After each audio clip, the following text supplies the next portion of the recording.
രജീഷ്, ഇത് ഈ സ്മാരകം തകർത്ത സംഭവം ഉണ്ടാകുന്നത് 2013 ഒക്ടോബർ 31-നാണ്. അന്ന് VS അച്യുതാനന്ദനാണ് മുഖ്യമന്ത്രി.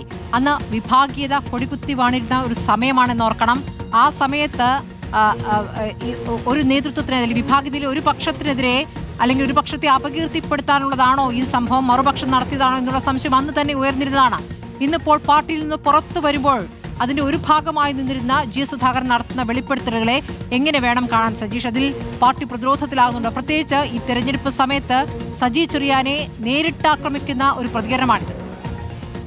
സ്മൃതി, തീർച്ചയായിട്ടും ആലപ്പുഴയിലെ കൃഷ്ണപിള്ള സ്മാരകം തകർത്തതുമായി ബന്ധപ്പെട്ട സംഭവം അല്ലെങ്കിൽ അതുമായി ബന്ധപ്പെട്ട കേസ് ഒരു വലിയ കാലയളവിൽ CPM-നുള്ളിൽ ഏറ്റവും പ്രധാന ചർച്ചാ വിഷയമായ ഒരു കാര്യമാണ്. അന്ന് സ്മൃതി സൂചിപ്പിച്ചതുപോലെ തന്നെ വിഭാഗീയത കൊടികുത്തി വാണ ഒരു സമയത്താണ് ഇത്തരത്തിലൊരു സംഭവം ഉണ്ടായത്. 2013 ഒക്ടോബർ 31 കൃഷ്ണപിള്ള അവസാന കാലത്ത് താമസിച്ചിരുന്ന വീട്ടിന് സമീപമുണ്ടായ സ്മാരകം തകർത്തത്. അന്ന് വലിയ കോളിളക്കം ഉണ്ടാവുകയും അത് പാർട്ടിക്കുള്ളിലെ വിഭാഗീയതയാണെന്ന് പ്രചാരണം ഉണ്ടാവുകയും ചെയ്യും. ആ അന്വേഷണം അതുവഴിക്കാണ് പോയത്. ക്രൈംബ്രാഞ്ച് അന്വേഷണത്തിൽ പറഞ്ഞ പ്രധാനപ്പെട്ട ഒരു കാര്യം CPM-നുള്ളിലുള്ള വിഭാഗീയതയാണ് ഈ സ്മാരകം തകർത്തതിന് പിന്നിലെന്നാണ്. കൃഷ്ണപിള്ള സ്മാരകം സംരക്ഷിക്കാൻ പോലും ഔദ്യോഗിക പക്ഷത്തിന് കഴിയുന്നില്ല എന്ന് സ്ഥാപിച്ചെടുക്കാൻ വേണ്ടി ആണ് പ്രതികൾ ഇത്തരമൊരു കൃത്യം നടത്തിയതെന്നാണ് അന്ന് ക്രൈംബ്രാഞ്ച് കോടതിയിൽ വാദിച്ചത്. കുറ്റപത്രത്തിലും അതായിരുന്നു. അന്ന് 5 പ്രതികളാണ് ആ കേസിൽ ഉൾപ്പെട്ടിരുന്നത്. ആ 5 പ്രതികൾ ഏറ്റവും പ്രധാനപ്പെട്ട പ്രതി അന്ന് VS അച്യുതാനന്ദന്റെ പേഴ്സണൽ സ്റ്റാഫിൽ ഉണ്ടായിരുന്ന ലതീഷ് P. ചന്ദ്രനാണ്. മറ്റൊന്ന് P. സാബു ഉൾപ്പെടെയുള്ള CPM-ന്റെ പ്രധാനപ്പെട്ട ലോക്കൽ സെക്രട്ടറി അടക്കമുള്ള സജീവ പ്രവർത്തകരാണ്. അന്ന് 5 പേരെയും പോലീസ് പ്രതിപട്ടികയിൽ ഉൾപ്പെടുത്തുകയും പിന്നീട് അവർ അറസ്റ്റ് ചെയ്യുകയും ചെയ്തു. പക്ഷേ പിന്നീട് ഇവരെ കോടതി കുറ്റവിമുക്തരാക്കുകയും ചെയ്തത്. പക്ഷേ ഇപ്പോഴും അതിൻ്റെ അലയൊളികൾ ആലപ്പുഴയിലും പാർട്ടി സംസ്ഥാന നേതൃത്വത്തിലും ഉണ്ട് എന്ന് വ്യക്തമാണ്. അതുപോലെ തന്നെ ഗുരുതരമായ ആരോപണമാണ് ഇപ്പോൾ സജി ചെറിയാനെതിരെ G. സുധാകരൻ ഉന്നയിച്ചിരുന്നത്. G. സുധാകരൻ നമുക്കറിയാം, ആലപ്പുഴയിലെ പാർട്ടികളുടെ പ്രധാനപ്പെട്ട എല്ലാ രഹസ്യങ്ങളും എല്ലാ കാര്യങ്ങളും അറിയാവുന്ന ഒരു നേതാവാണ്. അദ്ദേഹം ഇപ്പോൾ പാർട്ടിക്ക് പുറത്താണ്. പക്ഷേ അന്ന് പാർട്ടിയിൽ ഉണ്ടായിരുന്ന ഏറ്റവും പ്രധാനപ്പെട്ട നേതാക്കളിൽ ഒരാളാണ് ഇത്തരത്തിൽ ഗുരുതരമായ ഒരു ആരോപണം മുന്നോട്ട് വെക്കുന്നത്. അതിൽ ഏറ്റവും പ്രധാനപ്പെട്ട കാര്യം സജി ചെറിയാൻ ആ സംഭവ സ്ഥലത്ത് വളരെ പെട്ടെന്ന് എത്തുന്നു. പുലർച്ചെ നടന്ന ഈ സംഭവത്തിൽ ഏതാണ്ട് 2:30 തന്നെ അദ്ദേഹം ചെങ്ങന്നൂരിൽ നിന്ന് ഈ സ്ഥലത്തേക്ക് എത്തുന്നു. അത് എങ്ങനെ എത്തി, അതേക്കുറിച്ച് അന്വേഷിക്കണമെന്ന് പാർട്ടി ജില്ലാ സെക്രട്ടേറിയറ്റിൽ ആവശ്യം വരുന്നെങ്കിലും പിന്നീട് പിണറായി വിജയൻ അടക്കമുള്ളവർ അല്ലെങ്കിൽ പിണറായി വിജയൻ ഇത്തരം അന്വേഷണം വേണ്ട എന്നൊരു നിലപാടെടുക്കുന്നു. സംസ്ഥാന സെക്രട്ടേറിയറ്റും ഈ ഒരു നിലപാടെടുക്കുന്നു. അതുകൊണ്ട് തന്നെ സജി ചെറിയാൻ അന്ന് വിഭാഗീയതയുടെ ഭാഗമായിട്ട് ഒരു സ്മാരകം തകർത്തെങ്കിൽ അന്ന് വിഭാഗീയതയുടെ ഒരു ഭാഗത്ത് നിന്നിരുന്ന സജി ചെറിയാനാണ്. പിണറായി പക്ഷത്ത് അന്ന് വലിയ തോതിൽ നിലപാടെടുത്ത് ഉറച്ചു നിന്നൊരു നേതാവാണ് സജി ചെറിയാൻ.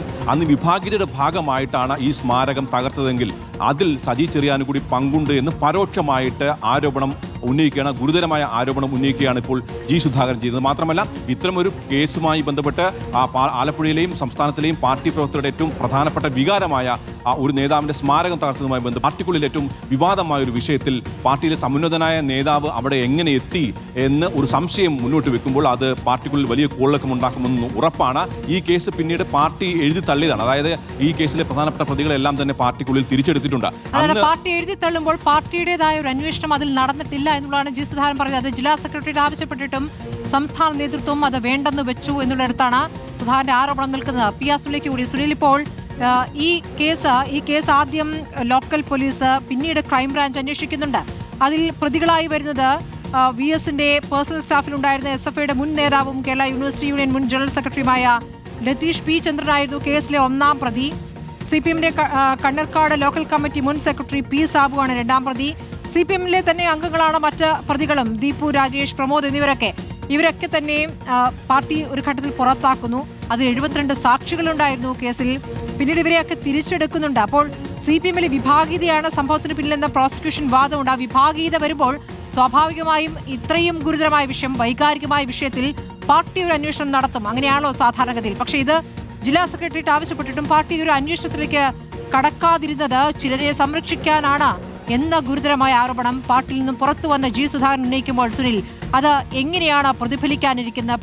പ്രത്യേകിച്ച് അദ്ദേഹം അവിടെ സ്വതന്ത്രനായി മത്സരിക്കുന്ന ഘട്ടത്തിൽ കൂടി സുനിൽ.